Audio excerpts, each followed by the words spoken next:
Pecinta kucing dan komunitas pet pada Selasa pagi mengikuti pelatihan khusus terkait cara perawatan dan pelihara hewan bertempat di Rumah Kucing Desa Pabuaran, Kecamatan Kemang, Kabupaten Bogor, menghadirkan dokter hewan Bolt.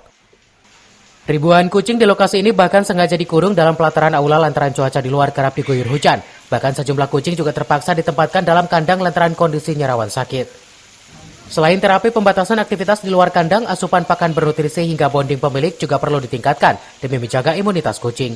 Pasalnya, segudang penyakit rawan menyerang hewan peliharaan di musim penghujan seperti diare, flu, hingga stres. Karena saya mungkin seorang pecinta kucing ya, jadi merescue itu sudah jadi concern saya dari tahun 2000 dan memang 2013 baru bisa punya tanah yang besar, dan ya setelah punya tanah yang besar kita justru lebih bisa menolong banyak kucing terlantar lah gitu ya. Berikan makanan terbaik yang kita bisa. Selain itu juga minum.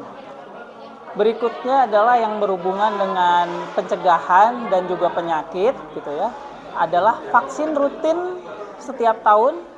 Ikutin jadwal vaksinnya dari dokter hewan. Berikutnya obat cacing, obat kutu rutin. Ikutin juga jadwal dari dokter hewan. Dan terakhir aktivitas fisik. Sudah. Selain dilatih cara merawat kucing di musim hujan, para pet lover juga dibekali pengetahuan tips membawa hewan peliharaan saat ikut berlibur pada tahun baru mendatang. Dari Kemang, Kabupaten Bogor, Suhanda Abriji melaporkan.